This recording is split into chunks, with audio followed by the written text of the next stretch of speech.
오늘 여러분 설교 제목을 보시면 알지만 내가 여호와의 성전을 사모하나이다입니다. 다윗, 이 쌍정은 정의를 내리거나 앞에 있는 단어를 설명하는 말입니다. 다윗의 인생을 설명할 때 내가 여호와의 성전을 사모하나이다로 한마디로 설명할 수 있습니다. 요약 정리할 수 있습니다. 다윗의 평생의 질문 중에 하나가 무엇인지 아십니까? 여호와여, 누가 주의 성산에 들어가며 누가 주의 성궤 들어가며 성산에 서리이까? 이게 다윗의 평생의 질문입니다.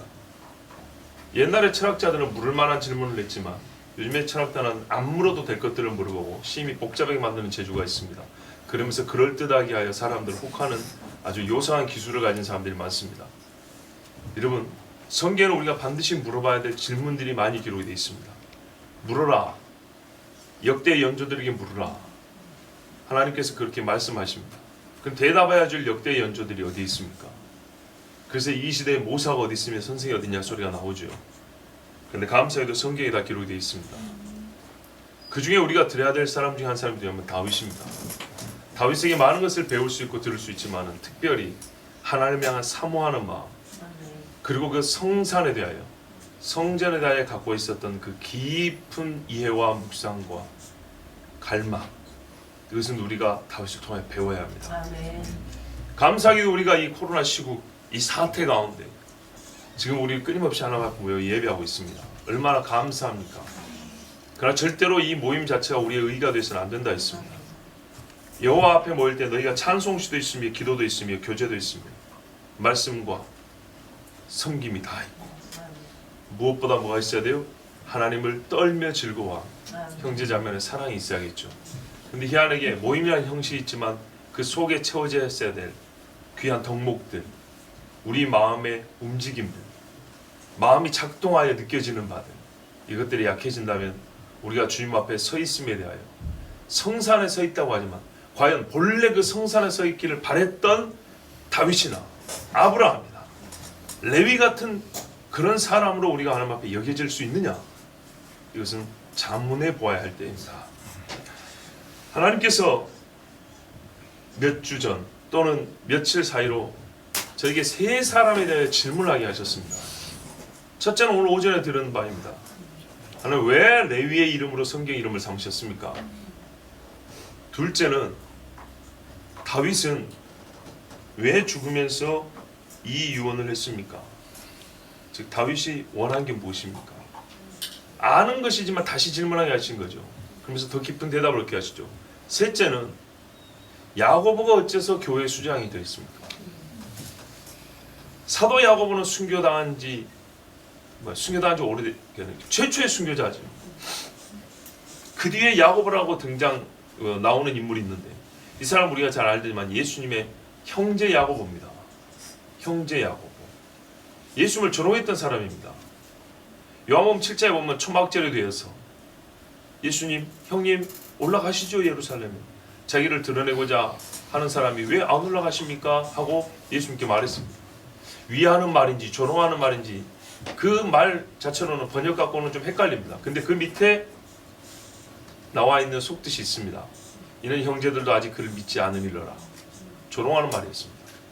근데 그 조롱하던 자가 어떻게, 베드로도 있는데 요한도 있는데, 잘 알다시피 사도행전 15장에 이방인이 주를 섬기는 규례에 관하여 그 대결정, 최종 종결을 짓는 자가 될 수 있단 말입니까?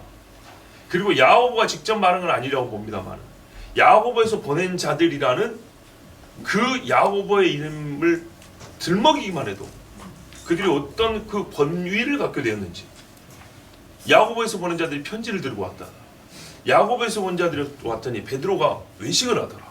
도대체 우리가 분명히 알 수 있는 사실은 뭐냐면 야고보가 초대교회에서 엄청난 권위 있는 자가 됐다는 거죠. 맞지요? 그것이 궁금했습니다. 예수님의 형제이면서도 예수님을 조롱했던 사람이 사도들이 3년 동안 예수님을 따라다니는 동안에 그 3년어치의 간격이 벌어진 사람입니다. 그런 그가 어떻게 베드로보다도 더 높은 권좌에 앉을 수 있었는지, 그것을 스스로 세운 것이 아니라 자연스럽게 교회가 인정할 수 있는 권위를 갖게 됐는지 정말 궁금했습니다. 요 세 사람을 좀 다른 이름으로 바꾸면요, 성막 성전 교회입니다. 하나님께서 이 세 사람에 대한 고민과 궁금증을 갖게 하시고 묵상하는 중에 이들을 통하여 또 다른 문제, 또 다른 연결점을 찾게 하셨습니다. 성막 성전 교회. 다 하나님의 집에 관한 이야기입니다. 그러면 하나님께서 이 세 사람에 대한 묵상도 좋지만 이 세 사람을 통하여 성전에 관한 모든 것, 성막에 관한 모든 것은 아니지만 성전과 성막과 교회를 한번 이 시대, 또 지금 이 시점에서 우리를 한번 더 생각해 하시는구나. 그런 감동이 있어서 하나님의 말씀을 함께 전하게 됐습니다. 자, 구약 성경에 보면, 그래서 오늘 다윗에 관한 말씀이면서 성전에 관한 말씀인데 오전과 비슷하게 모든 것을 다 말씀드릴 수는 없습니다. 그리고 오늘 10절에서 19절 이 전체를 강의하지 않습니다. 우리가 이 말씀을 통해서 얻고 싶은 건 한 가지는 주제처럼 심정입니다. 무디어져 버린, 모여있으나 하나님 앞에 바르지 못한 심정이 있다면 다윗의 마음이 합한 것처럼 하나님 앞에 합한 심정을 갖게 하는 것, 오직 이 한 가지 주제만 집중을 합니다. 구약 성경에 보면 말이죠, 이 특징을 지을 수 있는 인물군들이 있습니다. 또는 어떤 사건들이 있습니다. 예를 들면 큰 전쟁을 치렀던 사람들, 전쟁의 승리를 가져왔던 사람들, 또는 선지자들로서 큰 기적을 행했던 사람들, 이렇게 묶을 수도 있죠. 또 왕들 중에 하나님 앞에 정직했던 왕들, 그렇지 않은 왕들, 그들의 직업과 사역과 하나님 앞에 보인 신앙들, 이렇게 묶을 수도 있죠. 근데 또 한편 유언을 한 사람들로 또 이렇게 모아볼 수 있습니다. 많은 유언이 있지만은 구약성경에서 집중하여 그 유언에 거의 전문을 실어준 사람이 몇 명 있습니다. 일부가 아니라 전문을 실어준 사람. 누가 있을까요? 야곱.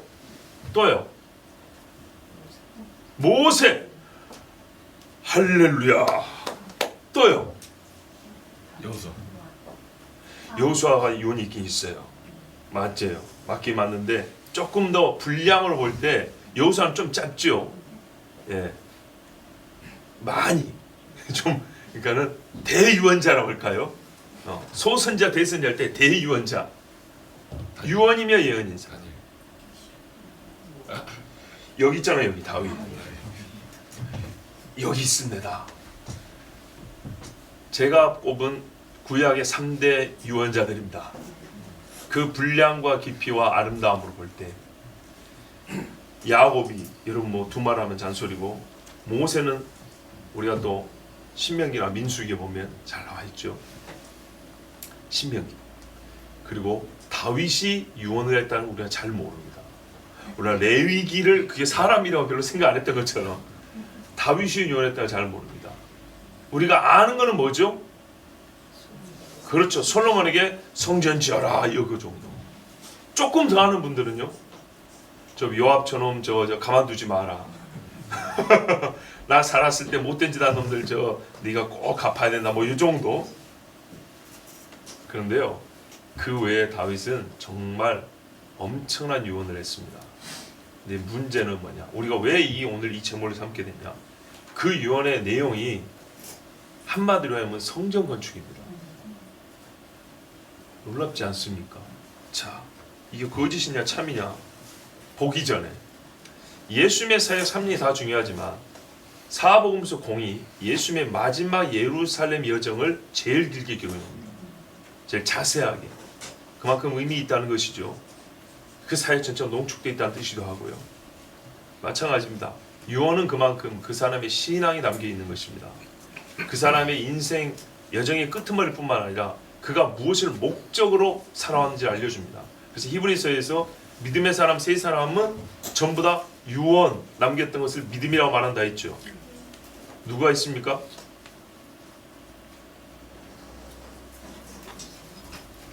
이삭, 야곱, 그죠? 또 한 사람 생각 안 나는데요. 하여튼 요 사람들은 뭐냐면 그가 죽을 때 지팡이 머리에 의지하여 하면서 고향에 들어갈 거예요. 이삭, 야곱, 요셉. 예, 이 사람들 전부 다 가나안 들어갈 걸 유언했다 그랬죠. 이삭 하면 모리아산, 야곱 하면 약복강, 요셉 하면 7년 기근, 풍년. 요거 해야 되는데 그렇지 아니하고 전부 다 그들이 죽으면서 자녀들에게, 후손들에게 너희는 약속의 땅에 들어가야 한다. 요걸 남겼던 걸 히브리서에서 그들의 믿음을 상징하는, 대표하는 사건으로 기록해 놨습니다. 그것처럼 우리의 시각이 하나님과 시각과 좀 다릅니다. 하나님의 뜻이 우리하고 좀 다릅니다. 자, 다윗도 하나님 앞 자녀 솔로몬에게 유언을 남기는데 그 유언이 엄청나게 깁니다. 그리고 그 긴 유언이 딱 한마디 성전 건축으로 요약이 됩니다. 확인해 볼까요? 21장을 보시옵소서. 21장에 보면 우리 사무엘 상하 강의할 때 새벽에 참 들으신 분들이 있어요. 다윗과 성전 건축에 관해서 한 2번인가 3번인가 본문에 따라 설교했던 기억이 있는데 21장에 보면 우리가 잘 아는 사건 하나 있습니다.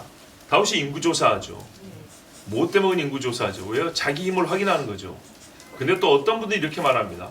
본래 머리수에 따라 하나님 앞에 반세계를 바치게 되어 있습니다. 그런 것이 없이 순전히 인간적인 목적과 인간적인 방법으로 했음에 하나님께서 형벌을 내렸다는 그런 해석도 있습니다만 하여튼 그래서 하나님이 3가지 징벌을 내놓고 택하라 그럽니다.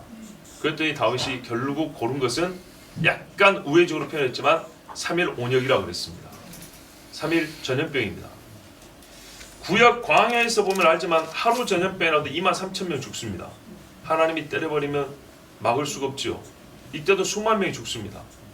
그런데 채 3일이 되기도 전에 어디에 왔냐? 예루살렘까지 이르렀습니다.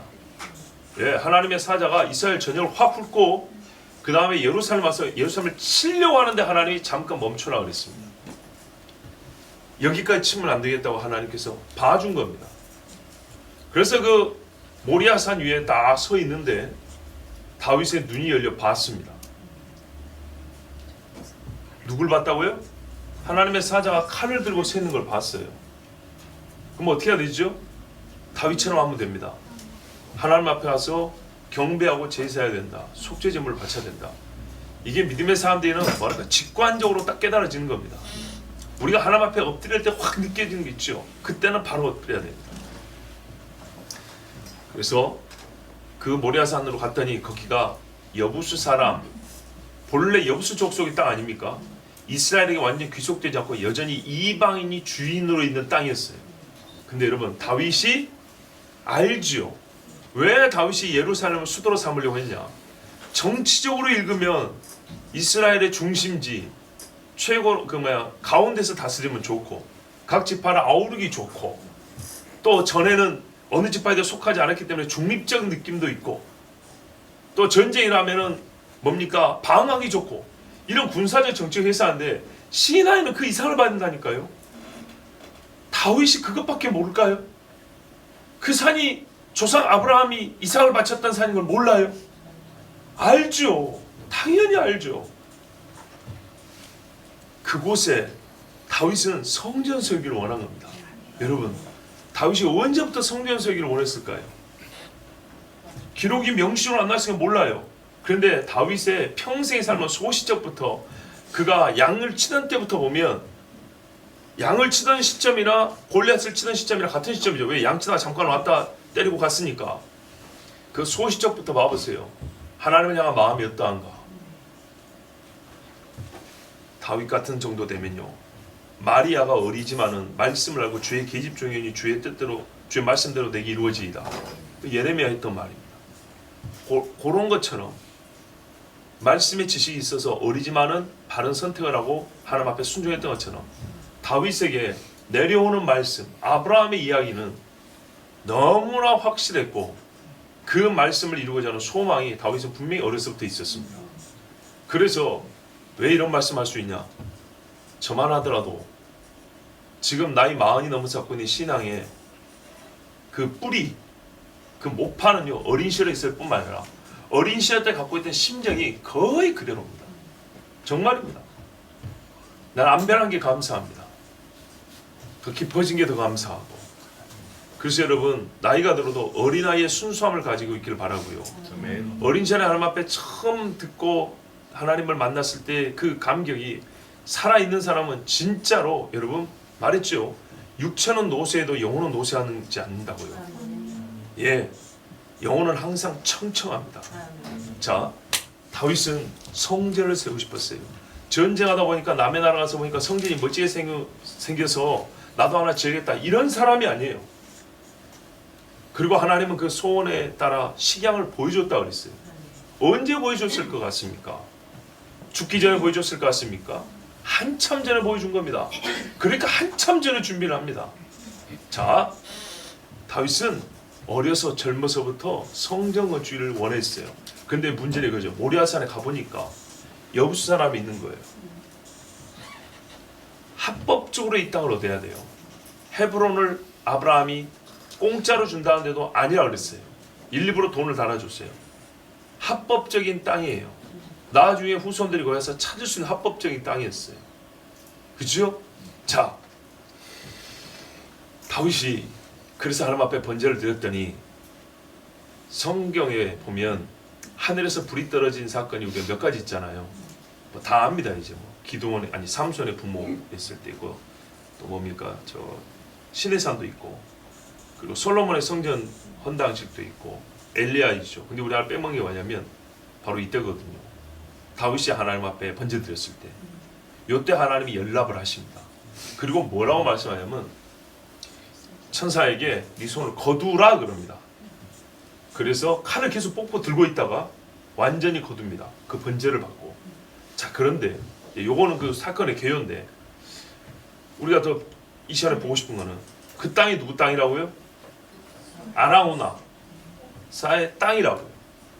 요 사람의 땅이기 때문에 다윗이 거기 가서 하나님께 제물을 드려야 되는데 남의 땅이니까 할 수가 없잖아요. 근데 왕이 행차하니까 여부수 사람이 겁이 났겠죠. 아무래도 3일 동안 사람이 수만 명이 죽어갔는데 얼마나 겁이 났겠어요. 그러니까 왕이 오니까 웬일입니까 했더니 그냥 땅을 달라면 이게 잘 안 되는 건데 네 눈에 안 보이겠지만 하나님의 사자가 여기 서 있다. 엄청난 크기의 무서운 사자가 서 있어. 칼을 들고 지금 치려고 그런다. 이 백성을 살릴 수 있는 길은 옛날에 아론같이 산자와 죽은 자 사이에 거룩한 향불이 있었던 것처럼 산자와 죽은 자 사이에 하나님 앞에 드려야 될 속죄제물이 있어야 한다. 그랬더니 이 사람이 어떻게 해요? 이 시국에 안 내놓을 수 있어요? 아, 쓰십시오 그런 거예요. 아니다. 내가 그냥 잠깐 빌린 게 아니라 아예 사야겠다. 여기를 그냥 하나님의 제단으로 삼아야겠다. 팔아라 그랬어요. 그냥 준다 했더니 아니라. 이러면 꼭 뒷말이 나오죠. 완전히 사야겠다. 속이 무슨 뜻이죠? 다윗이 성전 건축하려고. 그래서요. 뭘 사냐? 사무엘하 24장 24절을 보면 소와 타작마당을 삽니다. 제물을 드려야 되니까 타작 기구들도 땔감으로 씁니다. 근데 여러분 타작마당이라는 게 얼마나 넓겠어요? 조그만합니다. 예, 타작하는데 뭐 얼마나 넓겠어요? 그 산에서 그게 은 50세겔인가 됩니다. 근데 여기 보시면 역대상 21자에 보세요. 이름이 오르난이라고도 불리는 사람인데 하나님 앞에 제사를 드리려고 땅을 살려고 했어요. 이 땅을 얼마나 주고 샀습니까? 25절을 보면 그리하여 다윗은 그 턱값으로 금 600세겔을 달아 오르난에 주고 그랬죠. 요걸 가지고 성경에 모습니다. 은 50이라 했다가 또 여기는 왜 600이냐? 은 50하고 금 600은 완전히 차이가 많이 나죠. 은과 금 차이도 크거니와 수량도 차이가 많이 나죠. 말씀을 잘 봐야 돼요. 타작마당은 조그만하지만 그 땅 기지 전체는 엄청 넓어요. 예루살렘 성전 가보신 분들 알아요. 예루살렘 가보세요. 거기가 무슨 뭐 몇십 평짜라든지 몇천 평에 몇천 평. 넓으면 10,000평도 돼요. 어마어마하게 넓어요. 요 전체를 사는데 금 600세겔을 달아준 거예요. 그래서 성경 구체적으로 말합니다. 사실 그날 번제로 끝날 것 같으면 타작마당하고 소 한 마리 사면 된다니까요. 그런데 왜 터를 다 샀냐고요. 성전 건축에 대한 갈망이 있었기 때문에 하나님은 악을 손으로 바꾸시죠. 이 다윗의 죄를 갚는 순간에도 하나님은 다윗을 통하여 그 마음에 합한 바, 주의 선하시고 기뻐하시고 온전한 뜻이 무엇인지 알고 믿음의 분량대로 행하고자 하는 그 마음, 그 소원을 다윗으로 이루게 하셨어요. 그래서 그 터 전체를 사게 하셨어요. 그게 금 600세겔입니다. 어마어마하게 넓은 그 산 꼭대기 정상 다 사게 한 거예요. 이게 합법적으로 누구 거예요? 다윗 거예요. 영원히 다윗 거예요. 그러니까 예수님이 여기 내 집이라고 한 거예요. 예수님이 거기로 오시는 겁니다. 왜? 다윗이 다시 온다 그랬죠. 다윗이 산 땅이라니까요. 자, 하나님 이렇게 정확하신 분입니다. 자, 이렇게 이제 터를 샀으니 뭐 해야 됩니까? 이 터에다가 집 지을 준비를 구체적으로 해야겠죠. 마음에만 있었던 걸 실제로 합니다. 그러나 이미 식양은 받아놓은 상태니 또 이 터는 아브라함 때부터 받아놓은 것이고, 그죠? 여기다 하는 것은 아브라함 때 받아놨고 이제 합법적으로 돈 주고 정가 주고 샀고, 그러면은 진짜로 건물 지을 준비를 해야겠죠. 그게 바로 22장부터 나옵니다. 뭐라 그럽니까?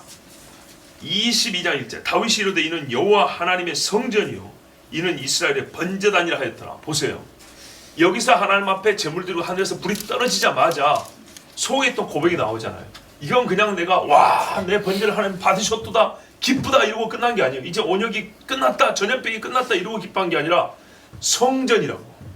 옛날에 베델에서 뭐라 그랬죠? 야곱이 이곳은 하나님의 집이라고 그랬죠. 바로 그런 거예요. 이 영감의 성령이 충만한 사람, 그런 상태에서 말이죠, 하나의 현상을 보고도 하나님이 보여주고 싶은 가장 깊은 걸 볼 수 있어요. 그래서 베델의 다른 싸움과 같이 다윗은 여기가 그 성전타는 걸 확신을 하고 성전 지을 준비를 합니다. 자, 2절부터 보세요. 다윗이 명령하 이스라엘 땅에 거류하는 이방 사람을 모으고 석수를 시켜 하나님의 성전을 건축할 돌을 다듬겠더라. 돌부터 시작합니다. 이 집은 뭘로 지어요? 돌. 이사야가 그랬죠. 내가 예루살렘에 거치는 돌을 두노니. 그렇죠. 이사야 때는 이미 이 돌이 세워진 후입니다.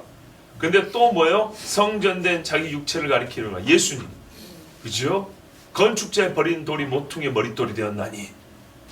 그러니까는 재료를 준비하는 데 있어서 돌이 먼저 나온 걸 다 우리가 의미 있게 봐야 됩니다. 하여튼 이런 거 하나하나 볼 수는 없고요. 돌 준비하고 그 다음에 철. 3절에 나왔죠? 4절을 백향목. 백향목을 잘라가지고 벌목에서 운송해가지고 뭡니까? 건축의 제목으로 쓰기까지 시간이 얼마나 걸렸겠습니까? 돌을 쫙 멀리서 만들어가지고 어떻게 건축했냐면 치수를 정확히 재가지고 못질 소리 안 났다, 한 번 안 났다 했어요. 망치 소리 한 번 안 났다 했어요. 여러분, 그러면은 이 땅의 지형과 높이와 넓이를 얼마나 정확하게 쟀고, 돌을 진짜 무슨 뭐 무 자르는 것보다 훨씬 더 정확하게 치수에 맞게 자르고 그 규격을 맞춰가지고 운만 올 때 한 번 흠도 안 나게. 그러면서 그 산꼭대기까지 옛날에 그리워가지고 기중기도 없는데 하나에 무슨 뭐 몇 톤짜리 돌도 있지 않습니까? 이걸 어떻게 쌓고 성전을 지었는지 알 수가 없어요. 그런데 이 모든 것을 어디서 준비했냐? 밖에서 준비했어요. 밖에서. 오늘 우리 오전에 전도사님들 경건회 때 들은 말씀이 있어요. 잠언 26장 27절에 보면 일은 밭에서 다 하고 그 다음에 집을 세운단 말이 있어요. 저 밖에서 다 하고 집에서는 따로 일할 게 없이 그냥 맞추기만 하면 됐어요. 이렇게 정말 경건하고 조용하게 소란스럽지 않게 하나님의 집을 지었어요. 자, 그리고 뭐라고 했냐? 이 제목을 다 준비하는데 지금 수년이 걸렸죠. 준비하면서 솔로몬을 얘기하기를 아직 어리고 미숙하다. 그런데 여호와를 위하여 건축할 성전은 극히 웅장하여 만국의 명성과 영광이 있게 하여 할지라. 오늘 오전에 제가 성전과 성막을 비교할 때 했던 말 기억나시죠? 기억 안 납니까? 기능과 의미는 사실상 같은데 그 영광에 걸맞게 진다 그랬죠. 자, 이렇게 해서 그러므로 내가 이제 그것을 위하여 준비하리라 하고 다윗이 죽기 전에 많이 준비했더라.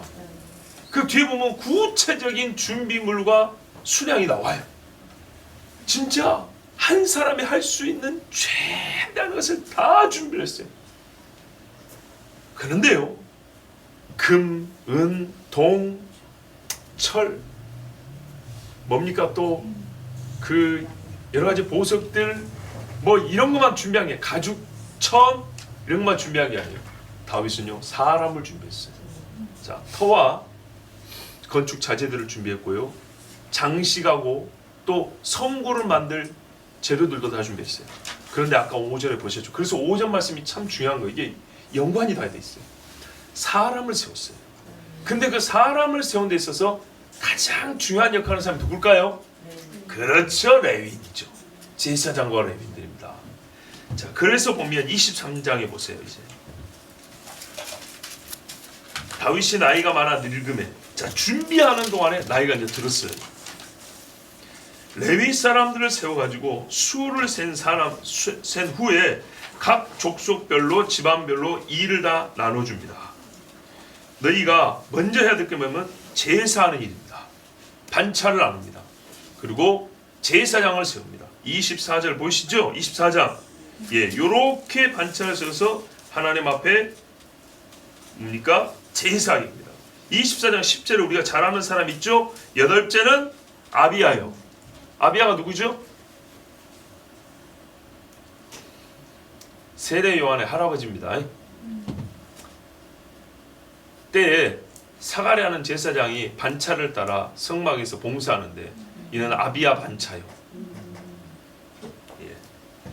그게 예수님 때가 이어져 내려온 겁니다. 다윗이 세운 겁니다. 성전을 질서 있고 규모 있게 섬길 수 있도록. 자, 우리도 헌금위원 돌아가죠? 기도하는 분도 돌아가죠? 이런 전통의 한 부분을 따라 했다고 보시면 되겠습니다. 자, 요리해서 내려가는데 그 다음에 25장 보면 찬송 맡은 사람들, 이 이름들이 기록이 되어 있어요. 우리도 하나님 나라 가서 찬송하면 좋겠죠. 여기도 24반차, 나팔 부는 사람, 재금 이게 현악기 뜯는 사람, 북치는 사람, 피리 부는 사람, 얼마나 멋진지 몰라요. 옛날에 예루살렘에서 절기 지을 때 음악으로 하나님을 찬양하면 여리고까지 들렸다 했죠. 예. 그 다음에 26장, 짜잔. 너무 익숙하죠 이제. 누가 나옵니까? 어떤 일을 했죠? 성전 문지기. 예, 성전 문지기 레위인들이 세워졌습니다. 다윗이 세웠어요. 보세요. 건물만 지은 게 아니에요. 성막과 성전에 대한 깊은 이해가 있기 때문에 이런 준비가 되는 거예요. 사람을 세우는 것은요, 그냥 가까운 사람, 친한 사람, 좋아하는 사람, 높은 자리에 세워지는 이런 식의 인사가 아니에요. 다윗이 한 거는. 그게 아니고 하나님의 성전의 옛적의 아담의 때는 섬기고 지키는 사람을 세운 거예요. 그리고 아무나 세웠나요? 아니요. 하나님이 그 일을 하라고 처음부터 택한 사람을 불러다가 그 일을 시킨 거예요. 그러니까 이게 영적 일치가 아니면 불가능한 겁니다. 한 마음이 돼요. 자, 이 사람들이 다 따랐어요. 그 다음에 성전 곡간을 맡은 사람, 26장 20절부터 나오죠. 그 다음에 또 다른 직임들. 그 직임들 뭐야? 재판하는 사람들, 다스리는 사람들, 이런 사람들이 있어요. 그리고 요단강 서편, 즉 가나안 땅에만 본 게 아니라 요단강 동편도 봤어요. 26장 31절에 보면 다윗의 왕위에 앉은 지 40년. 그해 죽었습니다. 그죠? 왕 40년으로 죽었잖아요. 그러면 우리하고 계산이 조금 다를 수 있으니까 그 해인지 그 다음에인지 죽었는데, 그러면 다윗이 죽기 전에 요단강 동편에도 가나안 땅과 똑같이, 즉 예루살렘에 있는 지역처럼 똑같이 다스릴 수 있는 사람까지 다 세웠어요. 옛적에 이 가나안 동편 두 지파 반이 뭘 걱정했습니까? 후손들이 우리는 요단강 동편에 있다고 해가지고 너희는 하나님의 약속과 상관이 없다, 하나님 앞에 예배드리는 이 성막과 상관이 없다 할까봐 강 건너기 전에 애시라고 부리는, 증거라고 부리는 단을 쌓고 갔어요. 우리가 같은 족속이라고, 같은 약속 안에 있다고. 다윗은 그것을 왕명으로, 왕이 그것을 뭡니까? 지키게 해줬어요. 기억나게 해줬어요. 요단강 동편과 서편이 하나 되어 하나님의 성전을 섬길 수 있도록 그런 조치까지 다 해줬어요. 멋지죠? 이 사람이 다윗입니다. 갈망이라는 게 말이죠, 가슴만 뜨겁다고 하는 게 아니에요. 예? 열심에 따른 지식이 있어야 되고요, 지식만 있다고 되는 게 아니에요. 하나님을 향한 사모함이 있어야 되는 거예요. 사모함이 없으면 지식은요 멈춰 있어요. 사모함이 있으면 운동을 합니다. 자, 그 다음에 어떻게 했습니까? 각 가문의 우두머리와 관원들을 세워서 왕을 섬기고 성전 앞에 하나님 앞에 제사하고 섬기게 했습니다. 그 외에 여러 가지 일을 하고 즉 나라를 온전하게 했습니다. 자, 우리가 지금 로마서도 보고 있죠. 교회와 국가의 관계를 보고 있죠. 여기 보면 성전과 국가 간의 관계도 우리가 어렴풋이 볼 수 있습니다. 나라를 다스리는 사람을 27절에 보면 세워둡니다. 아시겠죠? 요 사람들이 누굽니까? 이 사람들이 성전 섬기는 자들과 별개로 돌아가냐? 아닙니다. 성전을 섬기는 자들과 같은 영성으로 일할 수 있는 사람으로 국가를 다스리는 사람을 세웁니다. 아멘. 다윗이 초창기에 뭐가 패착이냐면 자기 아들들을 대신으로 삼은 것이 문제였어요. 그 조그만 애들을 자문에 뭐라 그래요? 왕은 어리고 대신들은 대낮부터 술판을 벌이는 나라를 화했을지어다 그랬다고. 그런 것처럼 분명히 성경에 또 말하면 나이가 많다고 다 지혜로운 것이 아니고 나이가 어리다고 다 미련한 것도 아니지만 보편적으로는 하나님 경험의 지혜가 있기 때문에 나이가 많은 자가 어른이 되고 다스리는 게 보통 맞습니다. 그런데 이 어린아이들을 다윗이 30 몇 살의 왕이 됐는데 말이죠. 생각해 보세요. 40대쯤 돼가지고 10 몇 살짜리들을 대신으로 앉혀놓으면 이게 나라가 똑바로 돌아가겠습니까? 자, 그래서 다윗이 말년에는 다릅니다. 말년에는 정말 하나님 앞에 신실한 사람들을 뽑아서 그 나라의 여러 지도자로 세워둡니다. 멋지죠? 자, 이렇게 해야 너희가 위에 있는 자를 위하여 기도하라. 너희가 평안한 중에 하나님을 섬기고 복음을 전하기 위함이라 그랬죠. 이게 다윗 시대에 이루어지는 겁니다. 그러니까 다윗 하는 이유가 뭐냐면 여러분 골리앗만 생각하지 마시라니까요. 골리앗 때 다윗을 만났으면 양치던 다윗, 왕 때 다윗, 그리고 왕일 때에도 초창기와 마지막에 다윗, 그리고 우리가 꼭 알아야 될 게 성전 건축을 다 준비해 놓은 다윗, 이거를 반드시 봐야 됩니다. 유언이 이렇게 길어요. 도대체 이게 뭐 얼마나 중요하다고 생각합니까? 22장부터 29장이에요. 몇 장입니까? 8장인데 8장. 예수님의 마지막 예루살렘 여행이 긴 게 한 9장, 10장 됩니다. 거의 필자만한 분량입니다. 야곱의 유언도 기껏해 한 장 더 됩니까? 그런데 보세요. 성전을 건축할 것을 준비한 이 유언이 하나님께서는 우리 모두에게 그 전문을 실을 정도로 중요한 예언이었습니다. 그리고 성전 건축과 나라를 온전하게 세우는 것은 함께 하였다는 것을 우리가 꼭 주목하여 봐야 됩니다. 자, 그리고 28장에 가면 다윗이 자기 혼자 준비로 끝난 게 아니라 지시를 합니다. 자기의 권위가 있을 때, 명령을 내릴 수 있을 때 마지막 왕명을 내립니다. 성전을 건축하라 시킵니다. 속에만 있으면 됩니까? 혼자 다 건축해 놓으면 나머지 다 도둑질에 가버리지. 그렇죠? 그 쌓아놓은 걸 뭐 하겠어요? 사람들이 다 가져가지. 근데 왕이 뭐라 했어요? 이건 너희 손대지 마라. 자식들도 손대지 마라. 이거는 내가 하나님의 정 건축을 위하여 준비한 것이니 너희는 그대로 이것을 가지고 성전을 건축하라. 이렇게 합니다. 그리고 솔로몬에게 명령하고 솔로몬과 함께할 사람들을 불러다가 같이 명령합니다. 설계도를 줬습니다. 28장 18절에 또 향단에 쓸 순금과 곧 술의 곧 금그룹들의 설계도대로 만들 금의 무게를 정해주니 이 그룹들은 날개를 펴서 여호와의 언약궤를 덮는 것이더라.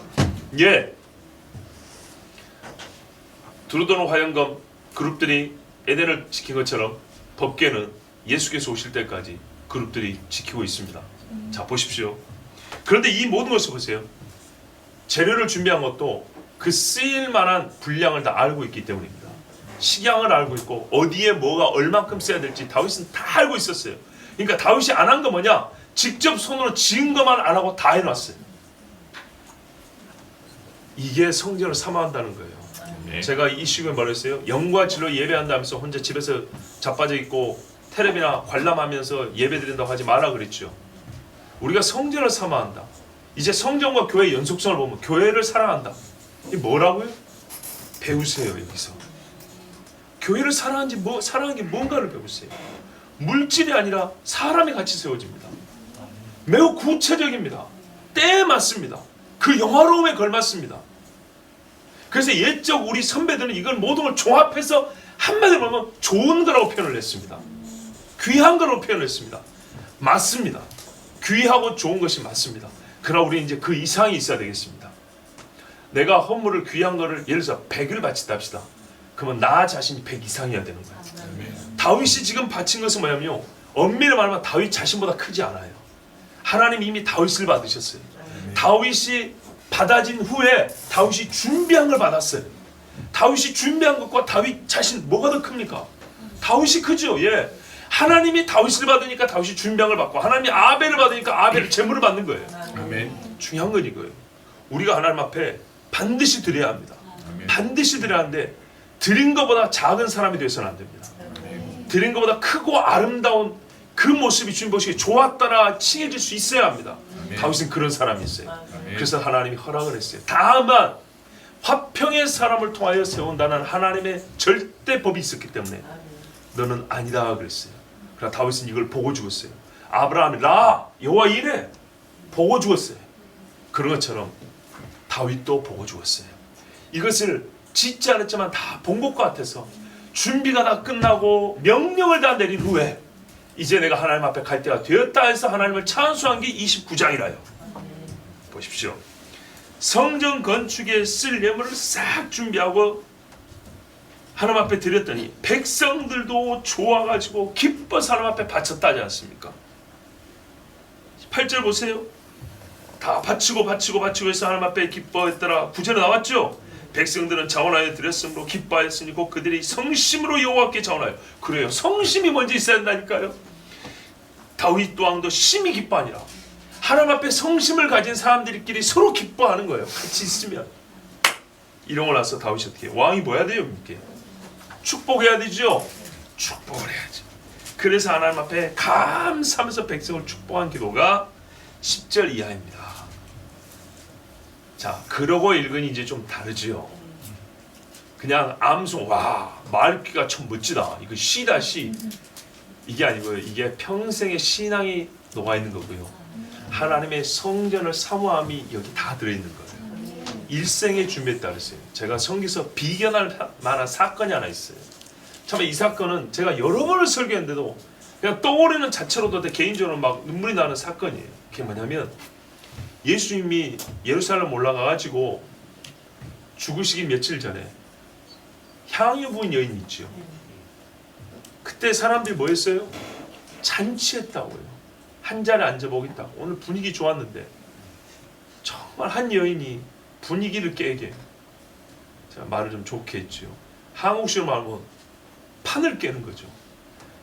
여자 남녀 7세 부동석이 우리보다 심한 나라인데 와가지고 예수님 앞에 와서 향유를 다 붓고 머리털로 바르시고 눈물을 엉엉 흘리면서 막 통곡 소리를 못 내죠. 막 흐느끼며 우는 거예요. 그러니까 제자들이 꼴 보기 싫어가지고 막 뭐라 했죠. 그때 예수님 말했어요. 가만두어라. 알량한 무슨 뭐 구제니 어쩌니 이런 소리 하지 말아라. 지금은 나를 위한 시간인데 너희들은 나를 위한 시간 줄도 모르잖아. 저가 내 장례를 위하여, 장례식, 죽는다를 몇 번을 말해도 못 알아듣고 지금도 잔치한다고 앉아있는 제자들에게 내 장례를 위하여 보세요. 힘써 준비하였느니라 미리 준비하였느니라. 복음서마다 이렇게 말하고 있어요. 힘써 미리 준비했다고. 그냥 예수님을 사랑하는 마음만 커가지고 시집 갈 때 쓸 지창금으로 쓸 것들, 폐물 살라고 준비한 향품, 그거 그냥 부은 거야. 그게 아니고요. 시집이 아니고 처음부터 주님 앞에 부으려고 준비한 거였어요. 처음부터. 예수님이 그것을 죽기 전에 받으셨어요. 그럼 뭐라 그래요? 복음이 증거되는 곳마다 이 여인이 행한 바를 함께 기념하라 그랬어요. 제가 제일 고민이 뭔지 여러분 다 아시죠? 이 여자가 복음인가? 아니요. 그럼 뭔데? 복음을 받은 사람이죠. 예수를 만난 사람이죠. 그래서 복음이 증거될 때 내가 과연 예수를 만났는가, 복음을 제대로 받았는가 볼 때 이 여자하고 비교해보라는 얘기입니다. 마찬가지입니다. 비견되는 사람이 다윗입니다. 하나님을 사랑해요? 다윗과 비교해보세요. 물론 우리는 다윗 같은 왕권은 없어요. 그죠? 다윗 같은 전투력은 없어요. 그렇다 할지만은 우리 삶에 있어, 내 삶의 영역에서 다윗처럼 살 수 있어요.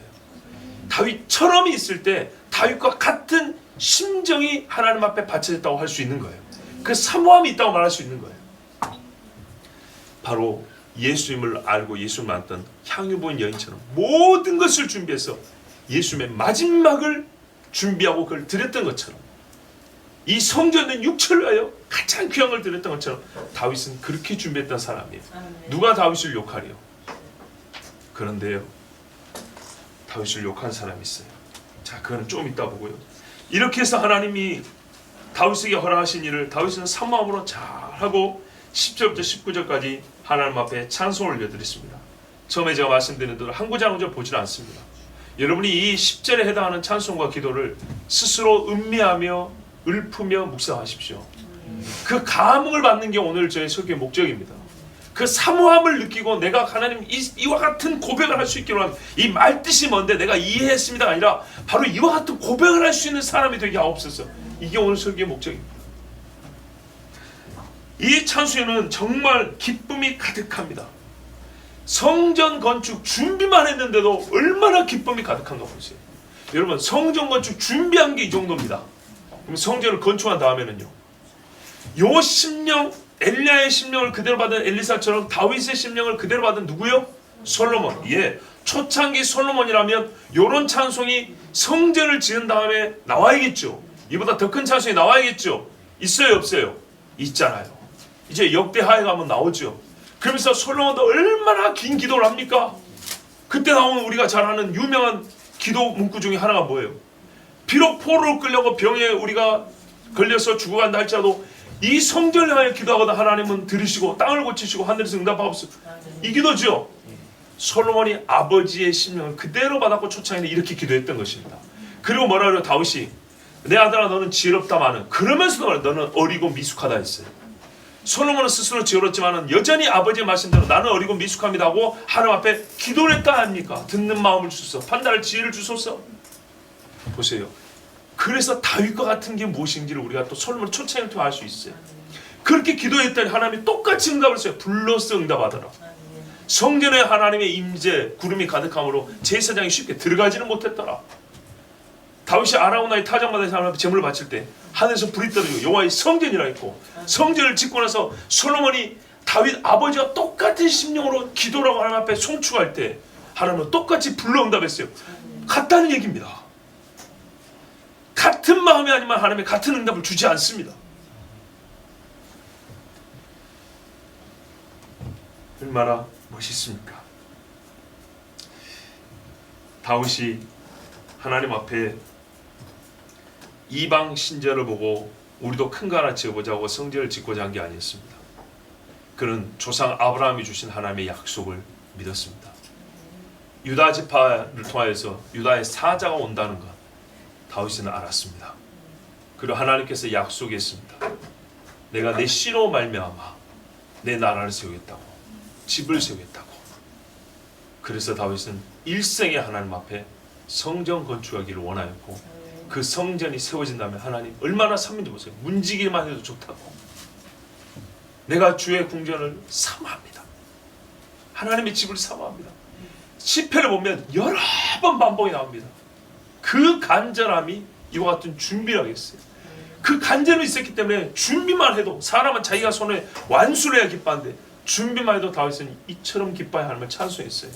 자, 여러분, 이와 같은 심정으로 우리가 주의 전을 찾습니까?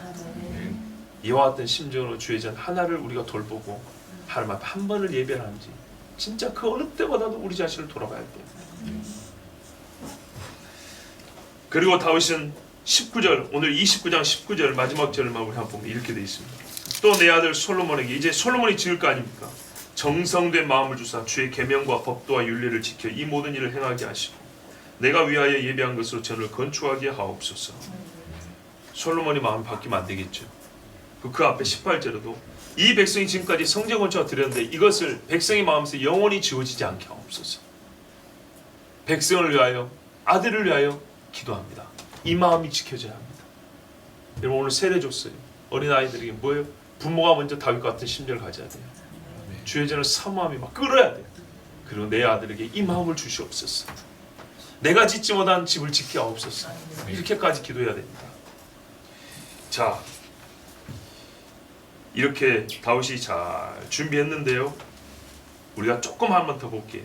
짓고 나서 솔로몬이 다윗이 유언하고 죽은 후에 솔로몬이 성전을 지었는데 역대하 3장 1절에 보면 솔로몬이 예루살렘 모리아 산에 정확히 그 자리입니다.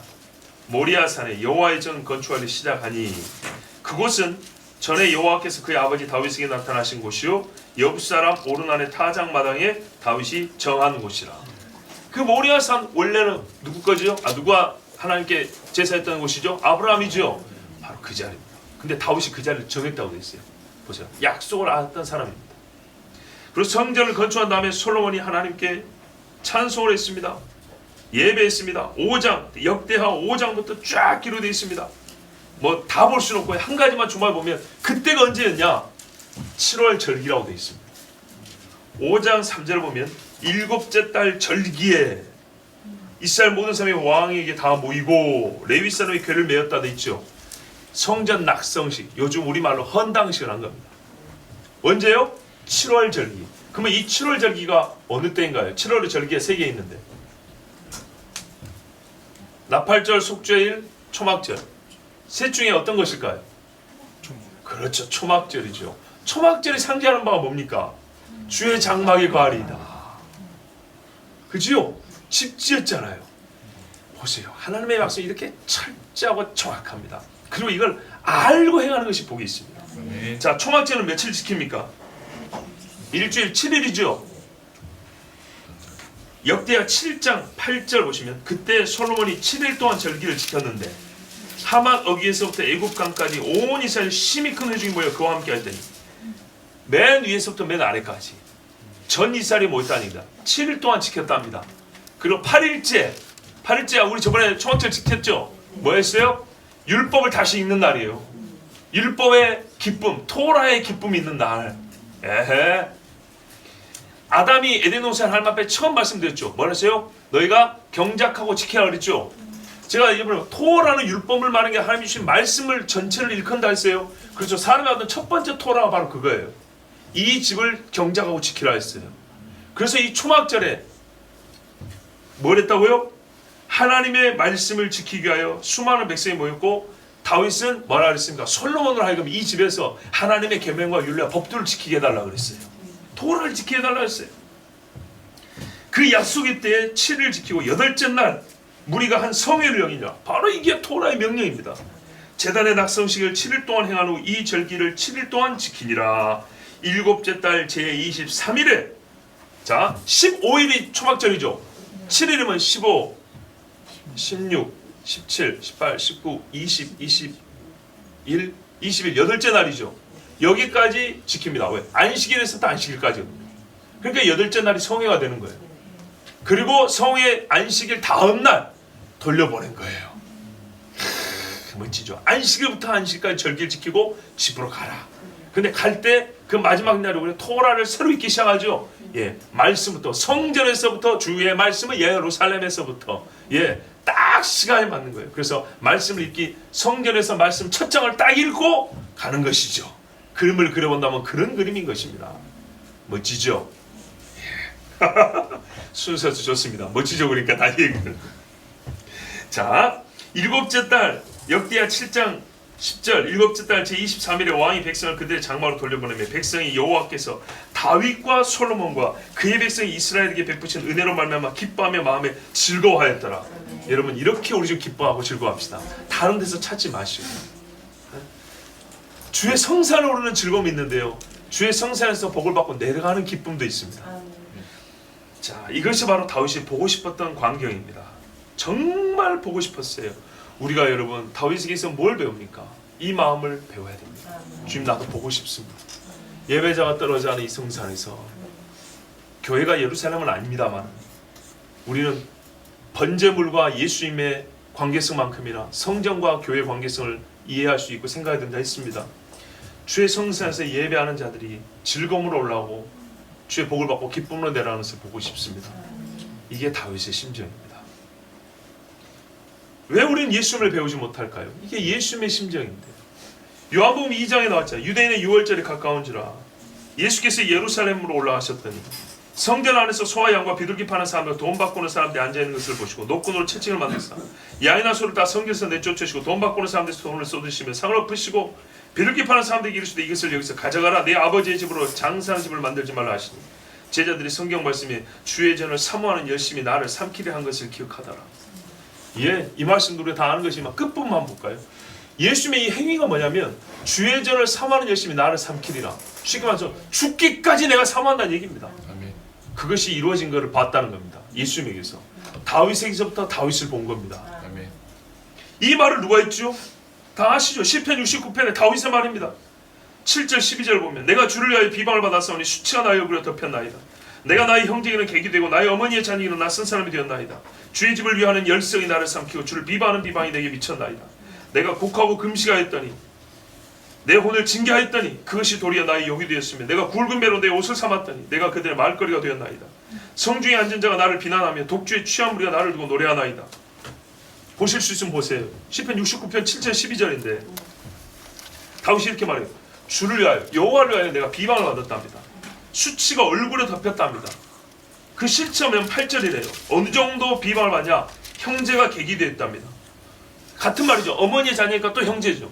형제 자매가 나를 낯선 사람 취급한답니다. 모르는 사람. 요즘 말로 왕따시킨다는 얘기죠. 가까이 하지 않는 부정한 사람으로 여긴다는 겁니다. 이걸 다시 반복합니다. 9절. 주를 위하는 주의 집을 위한 열성이 나를 삼켰습니다. 아까 7절에 비방받았다 했죠. 수치가 얼굴에 덮였다 했죠. 이 7절을 다시 좀 더 심화해서 반복합니다. 9절에 주의 집을 위하는 열성이 주를 위한다는 게 뭐고 주의 집을 위한다는 같은 말입니다. 주를 위함, 주의 집을 위함. 아시겠죠? 실제로 같은 겁니다. 그 열성이 나를 삼켜 주를 비방하는 비방이 내게 미쳤나이다. 어느 정도냐 했더니 역시 10절 이하에 나와 있습니다. 내가 세상에 슬퍼서 곡하고 금식하며 내 심령이 상할 정도로 울었더니 그것을 이유로 욕을 한답니다. 내가 굵은 배를 입고 이 영적인 타락과 기근에 괴로움을 표했더니 사람들이 그것을 가지고 말거리를 삼는답니다. 지만으로 훔쳐가고 있네. 뭐 저런다고 뭐다. 이런 식의 말거리 삼는다. 성문에 앉은 자가 나를 비난하니 예, 성문에 앉으면 높은 사람들이죠. 높은 사람들이 비난하니까 뭡니까? 독주의 취한 무리가 나를 두고 노래하나이다. 나를 칭송한다는 얘기 아니죠. 권위 있는 사람들이 이 울고 주의 집을 위하는 열심을 가진 사람을 욕을 하니까 술주정뱅이들도 아, 그 새끼 이러면서 웃고 간다는 얘기예요. 이게 다윗이 겪은 일이에요. 주를 위한 열심, 주의 집을 위한 열심에 그 동네 사람들, 이스라엘 사람들이 술주쟁이마저도 욕을 했답니다. 조롱을 하고 비웃었답니다. 형제들도 나는 모른다 했답니다. 니만 예수 믿냐? 니만 성경을 향한 사모함이냐? 그래, 니 혼자 잘해야 돼. 그래서 외톨이가 됐답니다. 근데 여러분, 예수님이 공생애 때 그랬습니까? 안 그랬습니까? 형제들이 형님 메시아라면서요. 성전으로 올라가십시오. 왜 예수님이 다윗의 글을 인용했을까요? 왜 제자들이 이때 예수님의 일을 보고 다윗의 글을 떠올렸을까요? 같은 마음입니다. 예수님이 성전을 깨끗하게 하고 하나님의 집을 온전하게 하고 싶었던 그 마음, 바로 세우고 싶었던 그 마음, 다윗이 같은 마음을 갖고 있었던 겁니다. 우리가 누구를 배워야 되죠? 예수님을 배워야 되죠. 예수님을 배우고 싶으면 다윗을 배우시면 됩니다. 다윗이 당한 고통이고 예수님이 당한 순환입니다. 왜요? 주의 집을 향한 열심 때문이었습니다. 시편에 다윗이 주의 집을 사랑한다는 말이 26편, 27편에도 있지만 84편 넉 절을 읽어드리고 마칩니다. 84편 1절에서 4절을 보면 만군의 여호와여 주의 장막이 어찌 그리 사랑스러운지 내 영혼이 여호와의 궁정을 사모하여 쇠약하다. 상사병 걸린 것처럼 내 진액이 다 빠질 정도로 정말 하나님 집을 보고 싶다. 내 마음과 육체가 살아계신 하나님께 부르짖나이다. 마음과 육체가 부르짖는데 영과 진리로 예배할 때 어떻게 하라 했어요? 엘리야처럼 하고 그런 소리 하라고 그랬죠. 엘리야처럼 하면서. 엘리야의 영이 어디 있었어요? 엘리야 속에 뭐가 들어있었어요? 그리고 그 육체는 무엇을 했습니까?